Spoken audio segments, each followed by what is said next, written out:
This video is just going to be talking about the planning that we went through, the approach to planning for a big holiday, how we planned and how we came up with the trip that it ended up being, how we planned for the costs, how we budgeted for it, and some tips and tricks towards the end for travelling with a large family with kids.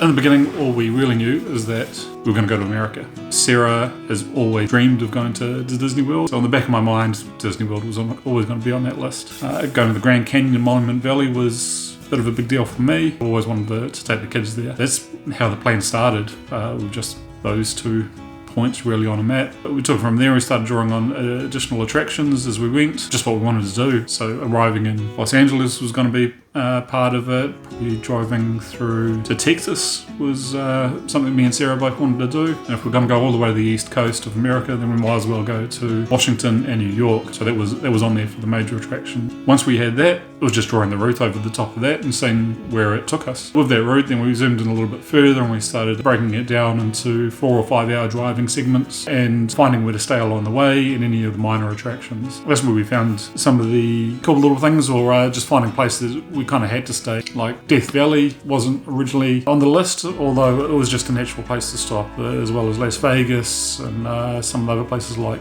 Santa Fe and Amarillo were just natural places to stop along the way. And we found attractions to take the family to once we had those. Some days we just had to drive a bit longer, up to 6 hours, but preferably 4 hours or maybe even a little bit less. And now that we had those 4 or 5 hour segments and more or less the places that we're definitely going to be staying, then we could fine-tune the route. We're looking at precisely what minor attractions or minor national parks and national monuments we want to see along the way each day. That's where we found some of the really cool stuff, like the dinosaur tracks in Arizona and some of the cool little national monuments along the way, which really made the trip interesting. And now that we had the rough outline, I built a spreadsheet looking at each day what we're going to be doing, we were going to be staying. And that was to start building up the cost to see how long we had to save for, really. We found hotels each day. We'd figure out how long we'd be staying at a certain place, find a good hotel that would fit the family, and put in how much it was going to cost. And also build out the spreadsheet with what activities we want to do along the way at each place, like some of the major ones, like starting with Universal Studios, the Space Centres, going to Disney World, and figuring out how much those attractions were going to cost us. And put that in the spreadsheet. Also looking at just the general travel costs, flights, how much it's going to cost us just to get to America and to get back, how much the rental car is going to cost us, how much the train or any additional flights were going to cost us, and putting that into the spreadsheet. Also, some of the big costs that we're going to experience with a family of our size was food. Figuring out how much that was going to cost us approximately and putting that into a spreadsheet.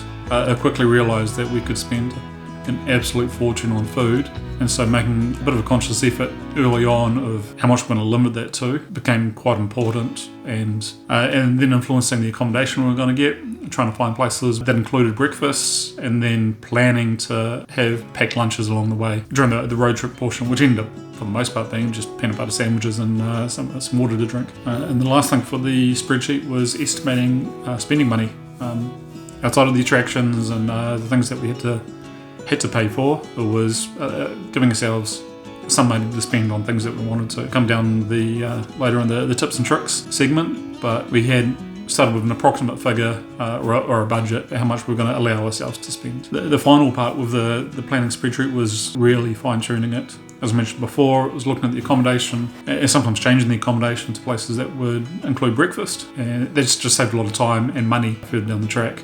Also double checking with the accommodation of where laundry was available. With a family of 5 with 3 children, doing our laundry was important, and we couldn't not do it for a 30-day vacation. And also there's more for just for our own knowledge is planning for where groceries were available. For the most part, that isn't too much of a problem, but going through places like Death Valley, where there are no major grocery stores and it's quite overpriced, it became a bit of a planning factor, so we knew earlier rather than later when to stock up on some groceries. A bit of a minor thing was identifying which hotels had free parking and which ones you had to pay for.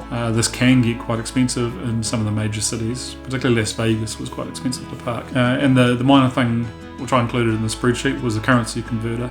It's getting a bit technical with using Microsoft Excel, but all the figures I put in were in US dollars into the spreadsheet, and then using Microsoft Excel to bring in the latest exchange rates. I would always update with what the actual figure in New Zealand dollars was going to be. This became particularly important just by chance. When we travelled, the New Zealand dollar fell quite significantly from where it originally was, and then inflation kicked in as well. So the original figures when we first started planning changed quite a bit by the end. And now that we had the spreadsheet with most of the detail put into it, with the accommodation costs, the activity costs, food, and additional spending money costs, now we knew how much the holiday should cost in total, and then they went into our home life day-to-day budget to figure out how long we had to save for. And that's when we knew back in 2019 or 2020 that we wouldn't be going on this holiday until 2023 or 2024 because of how much it was going to cost in total and how long it would take for us to save that much money. Lastly is some tips that I picked up along the way. These are just helpful things for mainly for a family of our size, for a family of 5 or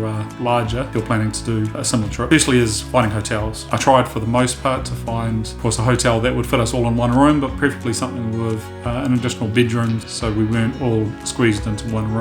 One site was particularly handy for this. It's called Suitcase Travel.com. They've got a database of hotels that'll fit families of 5 or larger. Other booking sites, much more difficult to find suitable accommodation, and quite often they'll just instantly book you or try and make you book 2 separate rooms, which is a bit of a risk because you never know if those rooms are actually going to be adjoining or not, or separate ends of the hotel. So 6, Suitcase Travel was amazing. Second was the rental car. We knew we were going to have to travel in an SUV or a large van. My preference was large SUV, specifically large SUV, and you can see in the one that we booked it had a lot of space for everyone to have their own space and for all of our luggage, which was always going to be a decent amount of luggage with a family of 5 travelling across America. The rental car we ended up going with was Alamo. They were by far the cheapest, by thousands of dollars. And the vehicle we got was amazing. When we started, it only had 1,500 miles on the clock, so it was almost brand new. The next tip is to plan your meals. Like I said before, you can quickly get out of hand cost-wise with how much you could spend on food. So with a family, look for accommodation options that include breakfast. It'll probably be a bit cheaper than going out and paying for breakfast, or just plan to take some cereal and some bread with you for lunches, particularly for the road trip portion. Take some peanut butter sandwiches along the drive with you. It will save you a lot of money, and it will save you a lot of time of just stopping somewhere by the side of the road if you have to, and eating some sandwiches, having a drink, and just taking in the scenery. One of the little tips which you might not have noticed through the videos was planning for small purchases along the way. Each day we gave the kids small allowances, and some of them they sometimes took turns of buying a fridge magnet. Our fridge is currently covered in fridge magnets from all the stops we made along the way. They also got to choose a sticker to put on their suitcases. So in those small purchases, more or less every day along the way, the temptation to buy something from them each day away, and potentially made things a lot cheaper for us in the long run. You can see from the suitcases, now they've got a suitcase, which is a constant reminder of most of the places that they've been. I guess a bit of the problem with that is not all places have stickers for them to purchase. Disney World, we were surprised, had no stickers. They had some magnets, but no stickers at all. On top of the daily small allowances, we came up with a figure for a weekly allowance. Each of the kids and the adults had an allowance each week that they could spend on whatever they wanted to. In the beginning of the trip, it was only $50 per week. Later on, once we got to Disney World in New York, that went up to maybe $100 a week. And that was good for the girls, so they could plan ahead and be a bit more conscious of what they were spending their money on. And if they didn't spend it, they could save it for later on. And my last tip is don't overplan and pack too much into each day as you're traveling. By that I mean, don't pack every single minute of every single day with an activity that you have to do. Have things that are optional throughout your plan, especially a vacation as long as ours. There were things that we just dropped off in the end or cut short just if we were feeling a little bit run down or the kids were a bit tired or a bit moody, which is going to happen. It'll give you that time to relax as a family and make sure you don't burn out before you get to the end, and you enjoy yourself as your vacation goes. So that's my guide to help you potentially plan your trip, particularly if you've got a large family, wherever that may be. Highly recommend the road trip for our family. It was awesome. I'm looking forward to doing it again sometime. Good luck.